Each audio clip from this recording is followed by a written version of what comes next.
Saudara, di akhir 2020 ini kunjungan wisatawan ke sejumlah objek wisata di Bali meningkat. Seluruh pengunjung wajib mematuhi protokol kesehatan. Di objek wisata di Bali Safari Marine Park, Gianyar, pengunjung wajib mencuci tangan, diukur suhu badannya dan mengenakan masker selama berada di lingkungan tempat wisata.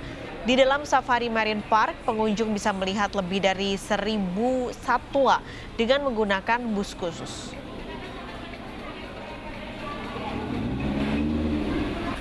Informasi lebih lengkap kita langsung bergabung dengan jurnalis Kompas TV Nima Dewulantari sudah ada di Gianyar, Bali. Wulan, di sejumlah tempat ini ada pembatasan kegiatan sampai tempat wisata ditutup. Tapi di Gianyar masih ramai kondisinya?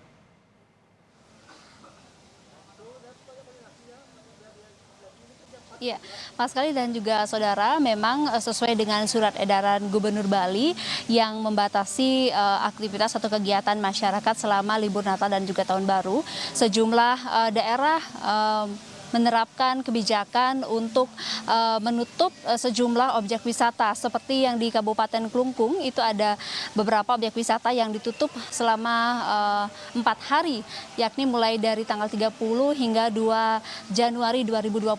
Di antaranya ada monumen, kemudian lapangan hingga pantai yang memang berpotensi menyebabkan kerumunan, itu ditutup sementara.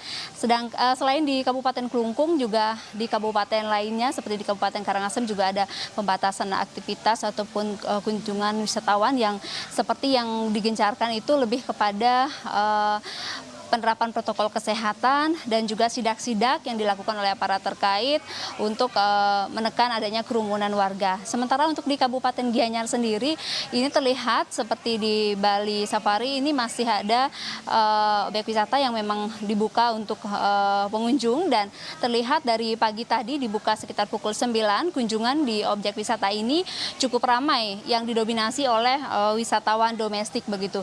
Namun dengan meningkatnya kunjungan di objek wisata ini, pihak objek wisata menerapkan protokol kesehatan secara ketat. Jadi bagi pengunjung yang datang itu dicek suhu tubuhnya, jika memang di bawah 37 derajat baru diizinkan masuk. Jika memang lebih dari 37 itu akan disarankan untuk beristirahat sebentar, kemudian dilakukan pengecekan lagi, dan kalau memang suhu tubuhnya masih di atas 37 mungkin akan disarankan untuk berwisata di lain hari atau lain kesempatan begitu.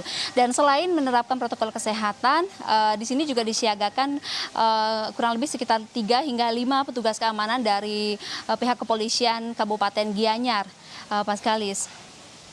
Kalau di tempat wisata sudah diatur protokol kesehatannya, tapi bagaimana di tempat lain, Wulan? Bagaimana memastikan tidak ada kerumunan di lokasi-lokasi lain di malam Tahun Baru dan juga protokol kesehatan ini tetap dipatuhi?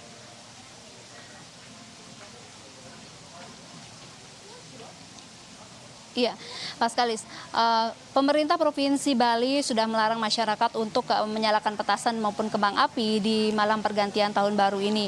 Dan memang berbeda dengan pergantian tahun sebelumnya yang masyarakat diberikan kesempatan untuk merayakan Tahun Baru hingga pukul 12 dan juga melakukan kegiatan-kegiatan lainnya. Di Tahun Baru kali ini masyarakat dibatasi untuk bisa melakukan aktivitas itu hingga pukul 23 waktu Indonesia Tengah. Jadi nantinya akan disiagakan petugas-petugas seperti dari pihak keamanan dari Polda Bali juga disiagakan di sejumlah titik yang menjadi titik-titik keramaian di Bali. Sejumlah objek wisata juga mendapatkan pengamanan yang ketat begitu di malam pergantian tahun ini, hingga pemerintah juga bekerjasama dengan petugas keamanan di desa adat untuk menjaga di masing-masing desa adat agar masyarakat tidak melakukan kerumunan begitu, dan juga melakukan aktivitas di atas pukul 23 waktu Indonesia Tengah itu. Selain itu sidak-sidak juga terus digencarkan untuk masyarakat agar tidak menyalakan kembang api di malam pergantian Tahun Baru ini. Selain melakukan sidak untuk menghalau terjadinya kerumunan, nantinya juga disiagakan dari pihak TNI Polri yang nantinya akan menjaga di sejumlah titik untuk memberikan tindakan preventif berupa himbauan ataupun mungkin instruksi untuk masyarakat tidak berkerumun di malam pergantian tahun ini, Mas Kalis. pengawasan ketat dilakukan dan sidak juga akan dilakukan untuk mencegah adanya kerumunan di malam tahun baru nanti. Terima kasih melaporkan langsung dari Gianyar Barini, Made Wulandari.